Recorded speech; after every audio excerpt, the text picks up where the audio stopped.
plusieurs jours maintenant. D'abord, justement, les réactions politiques. Alexis Corbière est avec nous, député de la France Insoumise de Seine-Saint-Denis. Bonsoir, monsieur le député. Alors, on sait que la Seine-Saint-Denis, c'est le département où le taux d'incidence est le plus élevé en France, hein, le numéro 1. Donc, il y avait forcément des mesures à prendre. Est-ce que ce qui a été annoncé ce soir vous semble adapté ou pas ?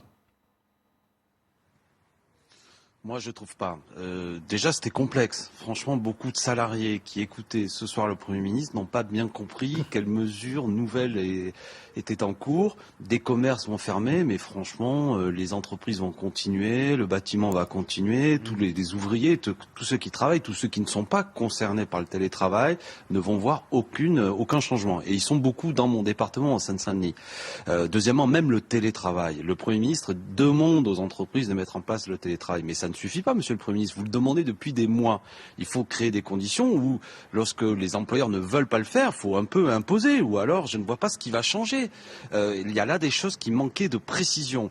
Enfin, quand, par exemple, l'activité professionnelle ne peut plus avoir lieu, quels sont les revenus de remplacement qui vont aider à ce que les salariés qui sont concernés par cette situation, je pense autant prendre des commerçants, il y avait des entreprises sur lesquelles elles travaillaient, ça va avoir un impact économique. Moi, c'est ça qui m'intéresse comme élu de Seine-Saint-Denis aussi, parce que ça sera la 4e vague sociale qui va faire très mal. Il y a des licenciements qui sont encore actuellement. On pourrait imaginer qu'il y ait un gel de toute forme de licenciement. Il y a des entreprises qui ont fait des profits. Je pense à la grande distribution, je pense à ceux de Carrefour que je suis allé soutenir il n'y a pas longtemps, des salariés, alors que l'entreprise a fait des profits. Il va y avoir des plans de licenciement. J'étais avec les salariés aussi d'Aéroport de Paris, aujourd'hui mobilisés, 30 000 emplois, le bassin d'emploi. Seine-Saint-Denis va être impacté par la crise. Ça aussi, c'est important, déterminant, et il n'y avait pas un mot dans ce qu'annonce ce soir le Premier ministre.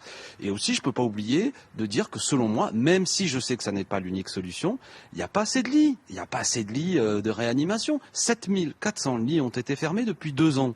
Et en Seine-Saint-Denis, on a l'hôpital à Bondy de Jean Verdier qui est en train de fermer, et on pourrait arrêter cette fermeture, et ça ferait 50 lits supplémentaires, nous disent les urgentistes. Vous voyez, il y a plein de choses concrètes qui n'étaient pas dans le propos du Premier ministre, qui étaient assez confus.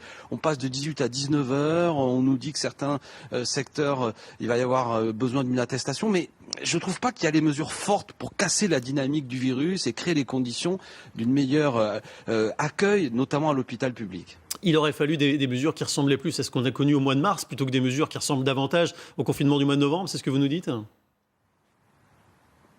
Ah oui, je pense notamment pour ce qui est des revenus de remplacement. Oui, c'est clair. Moi, je suis pas favorable au confinement, mais si on nous dit qu'on est face à un moment dur, il faut rassurer les salariés, vraiment créer les conditions. Si on arrête l'activité, on dit on arrête, et pas envoyer, et évidemment les rémunérer en conséquence, aider les secteurs économiques à pouvoir le faire. Mais là, j'ai l'impression qu'on a eu une série, de demandes de la part du Premier ministre, je viens de l'évoquer, qui n'auront pas